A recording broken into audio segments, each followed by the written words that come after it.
This is Old Ephraim.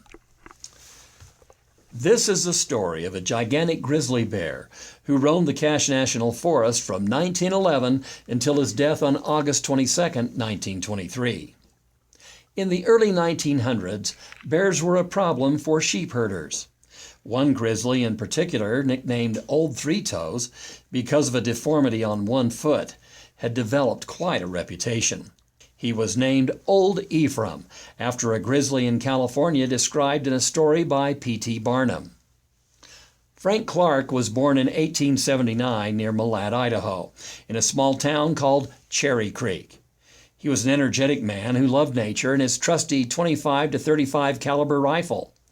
His sheepdog Jenny and several horses were his constant companions. He worked herding sheep from 1911 to 1945, and during this time he killed over 50 bears in his crusade to save the sheep, but the biggest culprit remained.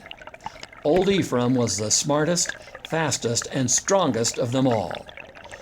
By 1914, Clark had become more determined than ever to catch Old Ephraim. He set trap after trap in the grizzly's favorite wallows, but every trap was removed, unsprung, or flung several yards away.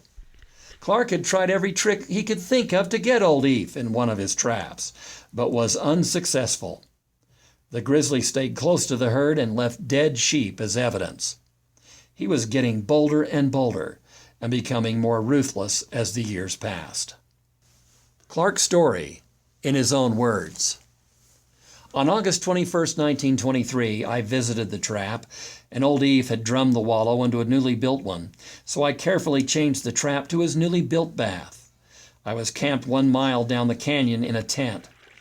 That night was a beautiful, starlit night, and I was sleeping fine when I was awakened by a roar and a groan near the camp. I had a dog, but not one sound came from Mr. Dog.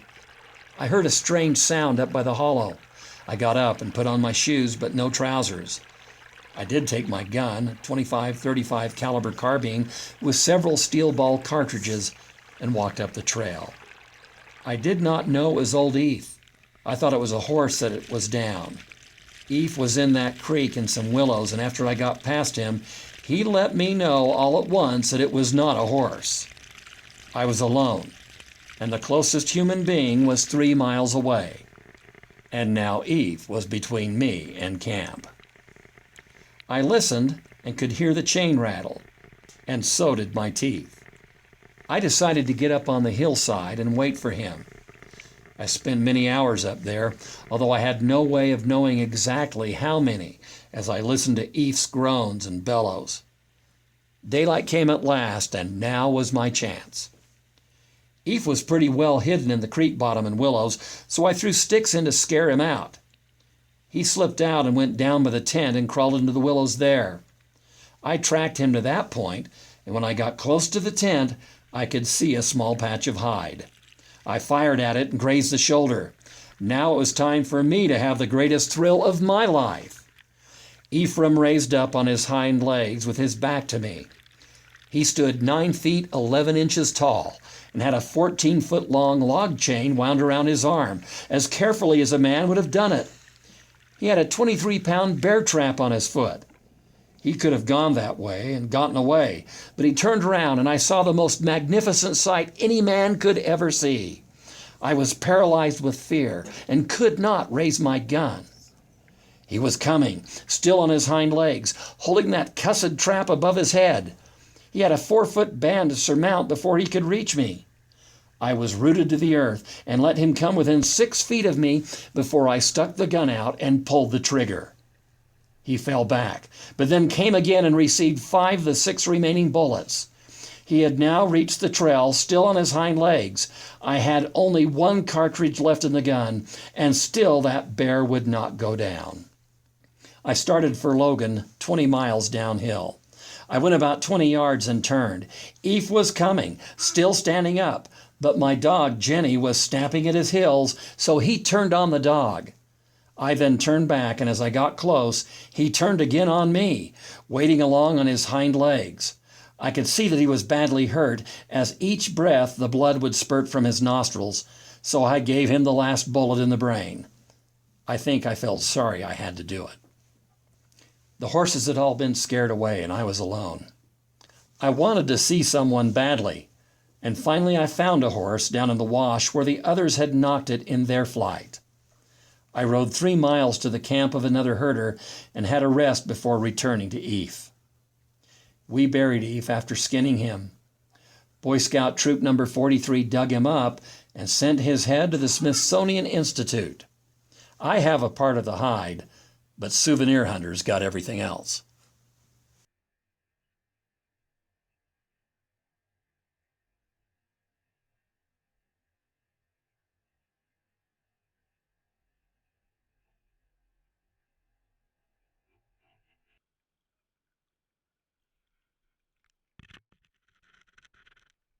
This is The Power Struggle, Stokes Nature Center podcast.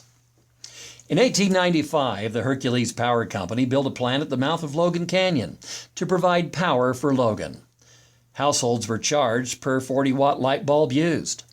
The first light bulb cost $1.25 per month, and each additional one cost 50 cents per month. Since there were no other power providers in the area, Hercules had a monopoly and charged what they wished.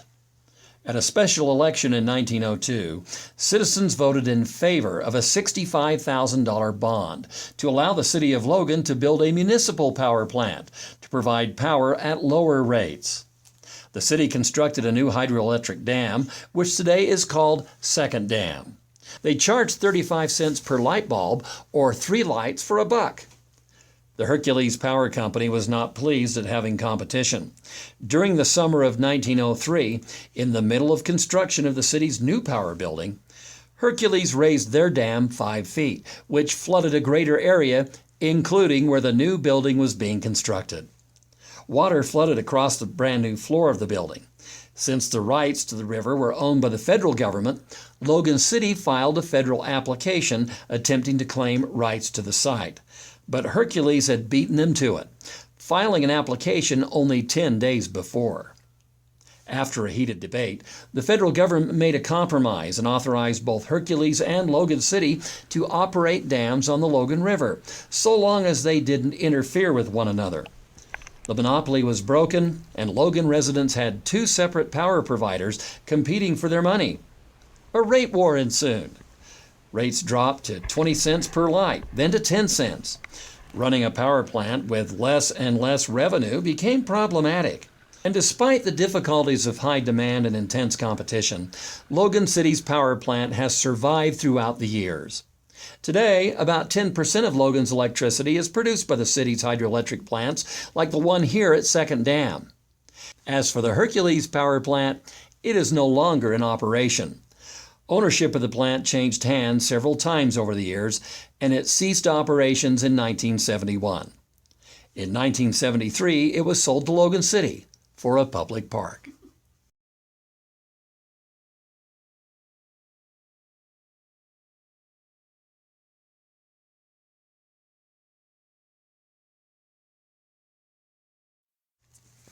This is Vic Saunders recording St. Anne's Retreat.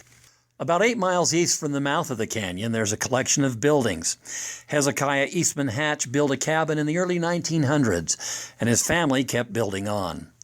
Eventually, there came to be 21 buildings, 2 main lodges, 6 smaller cabins, a playhouse, and some other buildings. Outside, there's a fire pit, fountain, bridge, and a swimming pool. In the 1950s, the Catholic Church acquired it and renamed the property St. Anne's Retreat. Although it seemed to be a place for nuns to come vacation and relax, the stories surrounding it claim otherwise. Legend has it the nuns visiting St. Anne's Retreat were the ones that had sinned, specifically the ones that had ended up pregnant. They had visited St. Anne's to discreetly carry out their pregnancy, and the baby would be drowned in the pool so nobody would ever have to know.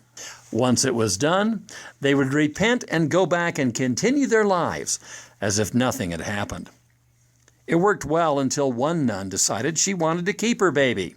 She planned to give birth to it and then run away in the middle of the night. The nun in charge of the retreat found out about her plan and at the last moment came after her. The new mother hid her baby under some bushes and ran to draw away the ones chasing them. She outran them and, relieved, went back to her baby, but it was gone. Terrified, she rushed back to the nunnery, but it was too late.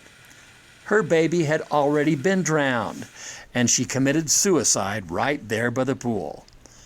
She haunts the area to this very day, and if you go to the pool late at night, you can still hear her cries.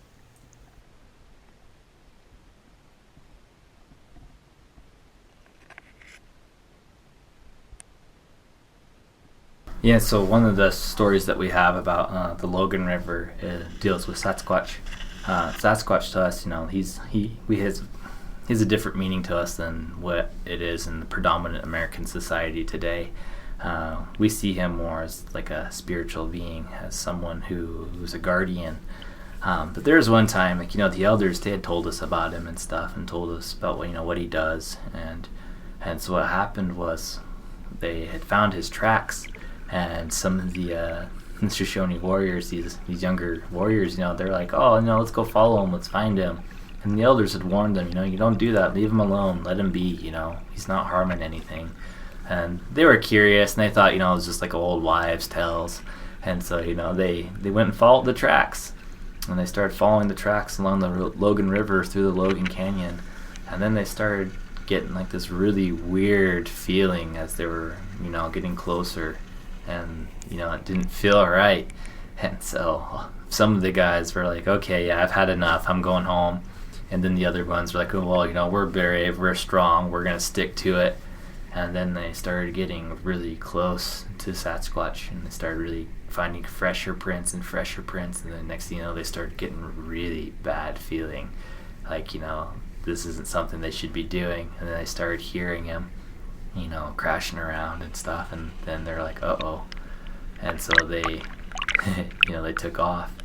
And a lot of our stories, Sasquatch, he speaks fluent Shoshone, and so, he can talk to you if you know Shoshone and stuff. So, but yeah, those guys, they took off out of that canyon, out of that Logan River pretty quick once they heard about him coming.